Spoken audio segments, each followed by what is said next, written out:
Olá pessoal, aqui é o professor Alan, de Gestão Empresarial e Administração na Megatalk. Vamos dar início à nossa sexta aula de administração. Esperamos que todos estejam bem. O tema da aula de hoje é etapas para registro e legalização de empresas, diagrama 6Ms, também conhecido como diagrama de causa e efeito, e círculo de controle da qualidade, CCQ. Este conteúdo encontra-se na apostila de administração, parte dele, das páginas 24 até a 28. A programação das aulas de vocês serão 11 aulas, com a duração média de até 30 minutos, as aulas gravadas. O material didático é a apostila de vocês, que vocês pegaram na escola. Poderá ser incluso durante as aulas material complementar. Métodos de estudo, é importante que vocês vejam e revejam os vídeos e anotem as dúvidas para esclarecimento nas aulas online. A revisão do conteúdo poderá ser feita quando nós voltarmos às aulas presenciais. E o módulo é composto de atividades durante o módulo e avaliação ao final do módulo. A atividade número 5, que eu deixei na quinta aula, na aula anterior, de administração, era para fazer uma pesquisa sobre como pode ser feita a implementação da gestão de projetos, também conhecida como metodologia 5Ws 2Hs, que foi passada na aula anterior, de administração. Na administração, a primeira parte, vamos ver sobre legalização de empresas, ou registro de empresas, etapas para registro de empresas. É importante este conteúdo porque se nós queremos criar uma empresa, nós não precisamos nos preocupar com essa questão burocrática, porque o correto é contratar um escritório de contabilidade para fazer isso. O escritório de contabilidade, ele cuida desde a legalização das empresas, e se for o caso, até o encerramento das empresas, bem como tem a área de escrita fiscal, escrita contábil e também a área de departamento pessoal dentro do escritório de contabilidade. Mas como o tema da aula de hoje é legalização, vamos falar sobre isso. A etapa número 1 é a junta comercial. A etapa número 2, Secretaria da Receita Federal. Etapa número 3, Secretaria Estadual da Fazenda. Etapa número 4, Prefeitura. E etapa número 5, Instituto Nacional da Seguridade Social, ou do Seguro Social, que é o INSS. Então, na etapa número 1, que é a junta comercial, é o órgão responsável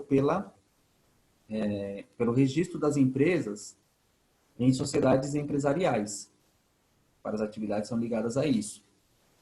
Deve recepcionar, analisar, aprovar ou reprovar a abertura das empresas. Então, as empresas, através dos escritórios de contabilidade ou até mesmo os seus próprios sócios, eles levam os documentos até a junta comercial, que aqui em São Paulo chama-se JUSESP. A unidade mais próxima aqui da Zona Leste da capital é ali no centro, na Rua Barra Funda. Tem uma na Sé e a outra na Barra Funda, entre a Estação Marechal Deodoro e também a Estação Barra Funda do metrô. Quando vai fazer modificações ou encerramentos nas empresas, também devem ser feitos na junta comercial. Como São Paulo capital é uma cidade muito grande, tem muitos habitantes, também muitas empresas, a junta comercial fica nessas duas unidades. Porém, existem cidades no interior de São Paulo, bem como por todo o Brasil, que aí no caso, tem uma junta comercial em uma cidade específica. Aí as outras cidades se deslocam até essa junta comercial para fazer a abertura de empresas. E um outro ponto importante é que em São Paulo é JUSESP porque no final fica a sigla do estado. Mas se for outro estado, no caso outra unidade da federação, né? Aí é a sigla do estado onde é aberta aquela empresa, ok? São Paulo é JUSESP, mas tem outras cidades aí. É feita a escolha da razão social, aí na página 24 da apostila de vocês fala sobre isso. A razão social é o nome da empresa, para todos os fins sociais e formais. É muito importante para a declaração de faturamento, que o nome da empresa seja usado. A identificação principal da pessoa jurídica também. E não pode ser feito plágio, especialmente quando essa cópia é feita na mesma área ou no mesmo segmento de mercado de uma empresa que já existe. É importante mencionar que o plágio é feito de empresas que já estão patenteadas, já pagaram pela sua legalização do nome da sua empresa. Então, especialmente a marca, mas de qualquer forma a razão social não deve ser copiada com um nome muito semelhante, especialmente na mesma área. porque isso aqui no Brasil chama-se plágio. Nome fantasia. O nome fantasia é a maneira como a empresa vai ficar conhecida perante o grande público que ela vai atender, ou perante a sociedade. A marca pode ter vínculo com a razão social e com o nome fantasia. Então, por exemplo, o Megatoque.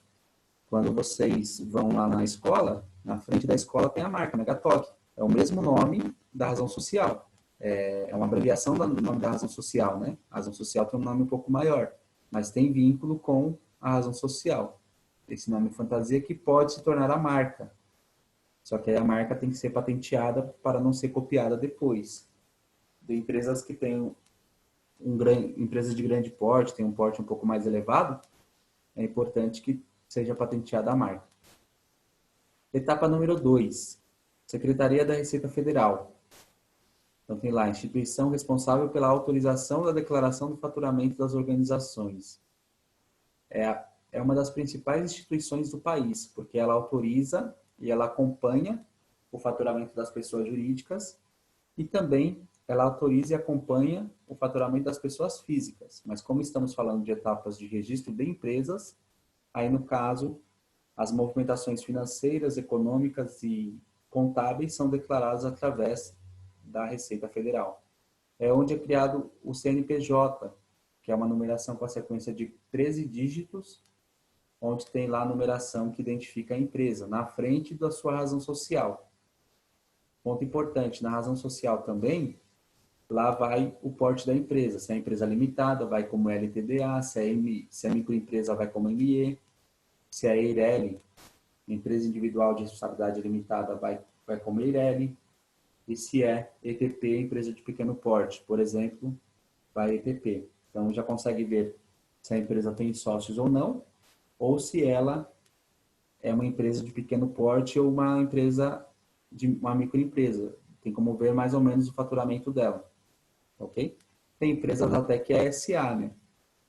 Até é sociedade por ações. Então, por exemplo, se vocês forem até o Cobal, quem for da Penha ali, vai até o Cobal, é Grupo Sonda SA. Assim como quando você vai, quem não for da Penha não vai no Cobal, vai até o Grupo Sonda mesmo, Grupo Sonda SA.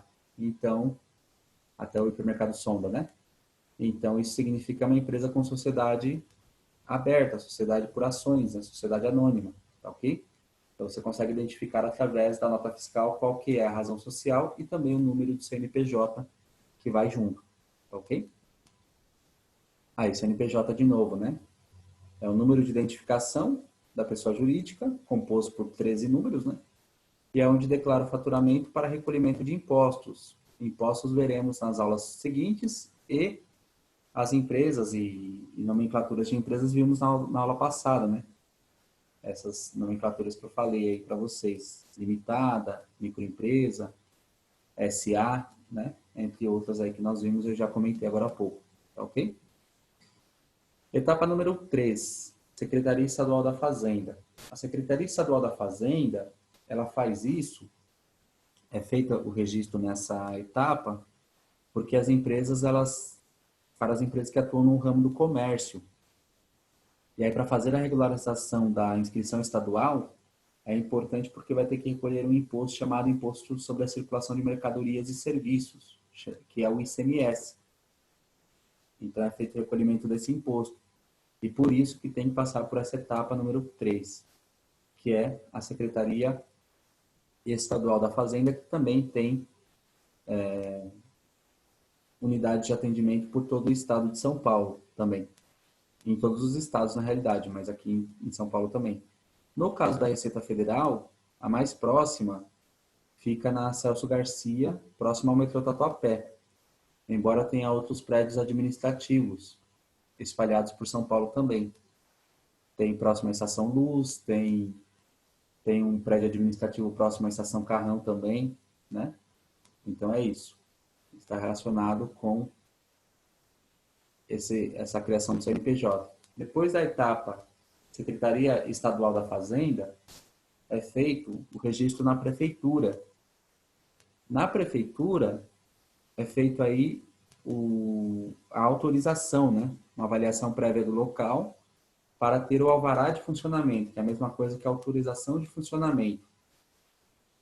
O alvará de funcionamento ele é feito quando é aberto o local, quando é autorizado o funcionamento para aquela empresa que está entrando naquele estabelecimento, né, comercial, especialmente. Nos anos seguintes, paga-se essa taxa, que é taxa TLIF, né, TLIF, é taxa de localização, instalação e funcionamento. Esse alvará de funcionamento não deve ser confundido com o alvará do Corpo de Bombeiros e da Vigilância Sanitária. A empresa que precisar desses outros alvarás terá que ter avaliação prévia para esses, para, aí no caso, o Corpo de Bombeiros autorizar e também a Vigilância Sanitária, a Anvisa autorizar. Então, tem empresas que têm 2 ou 3 alvarás, mas o da Prefeitura é o de funcionamento. Então, vai avaliar o local, se tem riscos, né? Se o local ele tem perfeitas condições para ter aquele comércio em questão. Tudo bem? Então, a etapa número 4. A etapa número 5 é o Instituto Nacional da Seguridade ou do Seguro Social.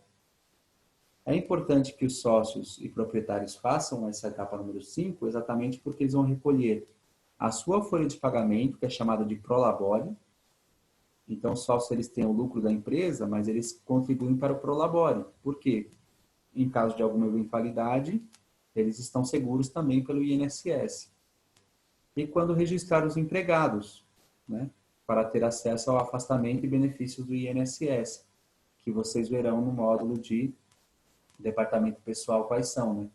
Para se aposentar, para ter direito à pensão por morte, auxílio doença, auxílio acidente de trabalho, salário família, em alguns casos até auxílio reclusão, né? Então são benefícios de afastamento pelo INSS, tá ok? Então é importante que se faça essa etapa número 5. Então essas são as etapas para registro de uma empresa, para uma empresa que estará legalizada a partir de então. Vocês podem ver das páginas 24 a 28, mas essas etapas estão na página 27 a 28. Esse resumo aí que eu passei para vocês.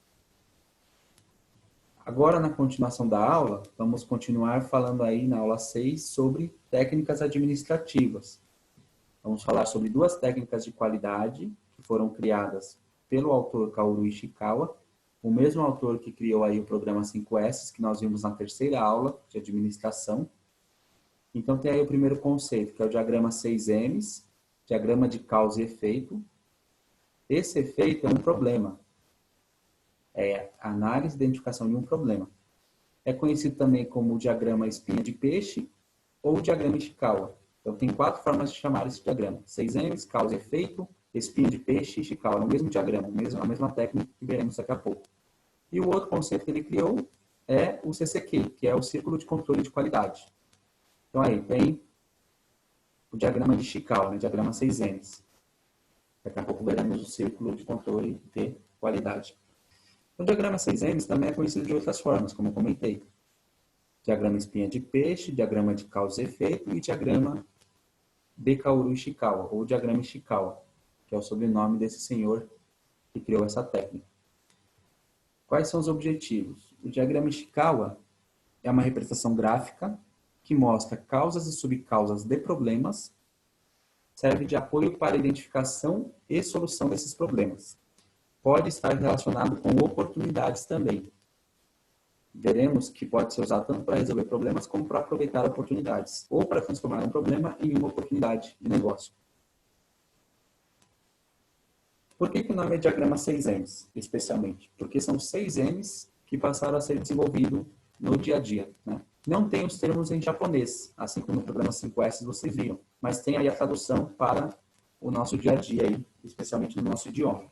Então, é o diagrama 6Ms que envolve o método, matéria-prima ou material. No caso da matéria-prima, era primeiramente usado exatamente porque era usado para a indústria, para a fábrica. E hoje em dia o material é porque tem escritórios, tem outros tipos de negócios além de fábricas. Então, pode ser material também. Mão de obra, máquina, medição ou medida, mesma coisa em relação à indústria e a outros tipos de empresas. E, por fim, o meio ambiente. Então, tem esses 6Ms aí relacionados com esse diagrama, espinha de peixe. E tem uma breve descrição desses 6Ms, né? Então, aí, método, procedimentos, manuais, instruções de trabalho, matéria-prima ou material, como nós vimos. especificações, fornecedores, toxicidade da matéria-prima, né? Material pode ser outras variáveis que coloque aí no material. Daqui a pouco vai ter alguns exemplos. Mão de obra, treinamento, motivação, habilidades dos funcionários, porque eles que fazem a mão de obra. A mão de obra tem a ver aí com a área produtiva, com as fábricas, mas pode ser também vinculado às outras empresas também. Máquinas, manutenção, proteções, condições seguras das máquinas. Como trata-se de problemas, especialmente as condições são negativas, né? É algo que precisa ser melhorado. Medição, verificação e instrumentos. E meio ambiente, relações interpessoais, clima e sujeira. Lembrando que medição pode ser medida também. Em alguns diagramas pode aparecer como medida. E aí, continuando, né? Aí está mais ou menos como que é ligado o diagrama de causa e efeitos. Aí tem outros nomes, né? Pessoas que compõem a mão de obra e equipamento que compõem a máquina, né? Mas são 6 M's na sua estruturação. Depois vocês vão ver com os 6 M's mesmo, né? Aí tem o método, o ambiente, que é o meio ambiente, materiais, que é a matéria-prima, ou matéria-prima, medição ou medida, aí, né? E aí tem o efeito. Aí tem a espinha primária e a espinha dorsal, né? Com respeito à espinha primária, essa espinha do peixe que seria, aqui está interligada à espinha dorsal, mas depois vocês vão ver que tem espinhas menores, interligando aí e fazendo ligação com a espinha primária. Aí, nesse caso, essa espinha primária são as causas do problema. A espinha que é ligada à espinha primária vai ser a subcausa do problema. Tá ok? Então, aí, ó. Exatamente. Olha lá, diagrama de causa e efeito, problema, ou efeito, né? Aí tem a causa primária, que é a matéria-prima, o método, a mão de obra, a máquina, a medida ou medição, e também o meio ambiente. Matéria-prima ou material, né, como nós já falamos. Aí tem a causa secundária e a causa terciária. Então, os 6 M's é a causa primária. Depois vem as subcausas desse problema, né, que aí seria a causa secundária ou terceira, segunda ou terceira causa aí desse problema. Aí tem a espinha de peixe, mais uma explicação, né, sobre a causa e subcausa aí. A causa sempre é vinculada a um dos M's, né, nesse diagrama de Ishikawa aí. E aí tem os 6 M's, que são as causas, e tem as suas subcausas, causa secundária e terciária, né? Então tem um problema aí, tem que ter o nome de um problema, nesse caso aqui é produto com defeito. Aí a causa secundária do meio ambiente, por exemplo, aí ó, falta espaço na linha de produção. Terceira causa, faz muito calor na linha de produção. Então o meio ambiente está causando, no caso, a falta de espaço e o calor na linha de produção. Medida ou medição é a causa da medida, né? Não há sistema de controle de produção ou o equipamento está mal calibrado. Essa é a subcausa 2 e 3 aí. Mão de obra, operários sem treinamento ou operários desmotivados, mesma coisa. Subcausa 2 e 3 da mão de obra. Método, falta procedimento documentado ou não tem supervisor de produção. Causa 2 e 3 do método dessa causa, né? Subcausa 2 e 3. Máquina ou equipamento, né? Também pode ser chamado, mas como é M, tem que chamar de máquina. Equipamento muito antigo, muitas paradas para a manutenção do equipamento. Pode ser também. E material, que pode ser a matéria-prima de baixa qualidade e fornecedor atraso em entrega de insumos. Então, esses problemas, com esses 6 M's, geram esse produto com defeito. Esse efeito, né? Essa dificuldade, esse problema mesmo. Tá ok? Então, pode-se colocar os 6 M's e todas as informações aí dentro do problema. Tem que ter um efeito e trabalhar em cima, analisando os 6 M's e desenhando, colocando nesse gráfico. Então, no mesmo gráfico, você coloca as causas e subcausas de um determinado problema.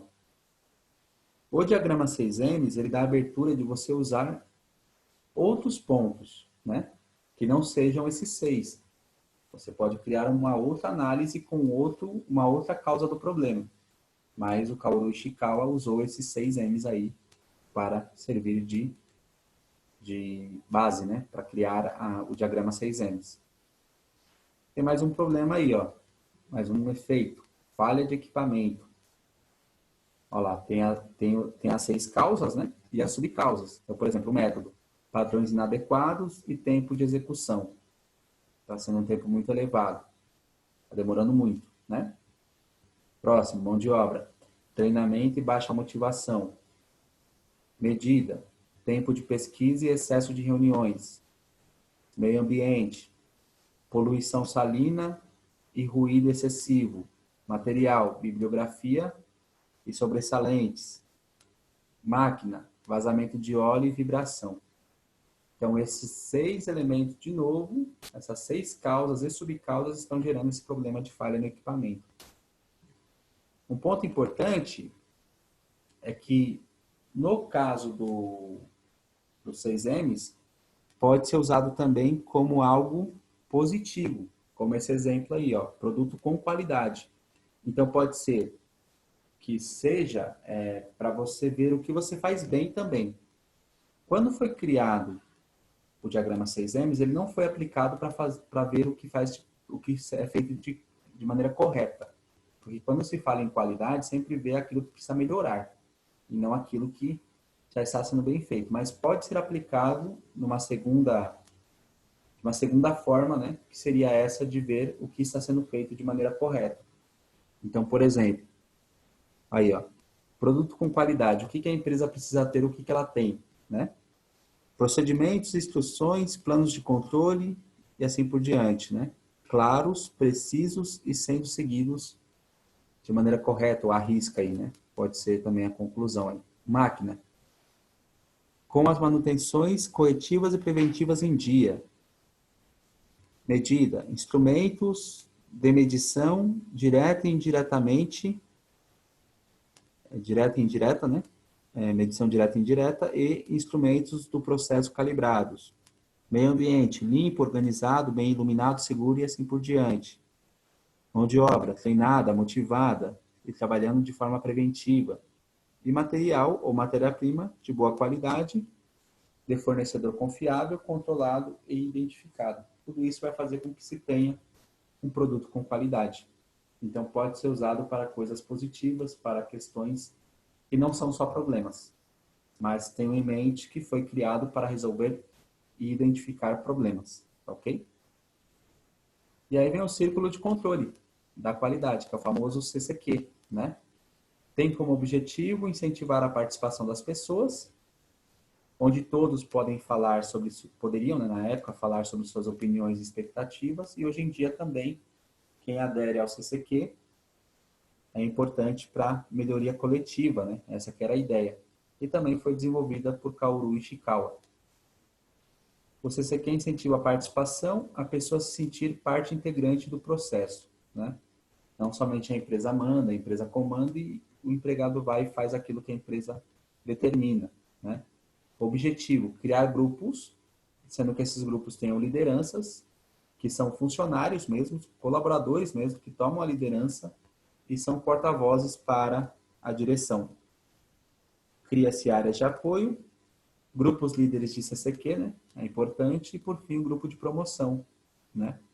Aqueles que promovem, que fazem o meio campo aí entre a área produtiva, o nível operacional e o nível estratégico, como vimos em aulas anteriores também. Círculo de controle de qualidade. São de 4 a 8 pessoas, 5 ferramentas, tem que ter o líder, reunião quinzenal de no máximo 1 hora, que aí já passa de maneira sucinta a visão, né? E também tem um acompanhamento, premiação aos grupos, que são viagens técnicas, troféus, etc. Trabalho em equipe e melhora da qualidade de vida. Com respeito às 5 ferramentas, o CCQ ele dá a oportunidade de quem comanda, os líderes, criarem quais são as ferramentas que são feitas. E a ideia é ter grupos pequenos, de 4 a 8 pessoas, que é mais fácil de controlar. E aí pode ser feito, por exemplo, por departamento, né? Pega lá a sua empresa, pode ser uma escola, pega lá o grupo pedagógico e faz esse círculo de controle de qualidade. E um ponto interessante desse CCQ, desse círculo, é que pode ser implementado e desenvolvido em qualquer empresa. Qualquer organização pode seguir esse processo aí. Ok? Então, nós vimos na aula de hoje, recapitulando aí, etapas de legalização de empresas, da etapa 1 até a 5, né? Junta Comercial, Receita Federal, Secretaria Estadual da Fazenda, Prefeitura e INSS. E duas técnicas de gestão da qualidade, diagrama 6Ms e círculo de controle de qualidade, que foram criados pelo autor Kaoru Ishikawa.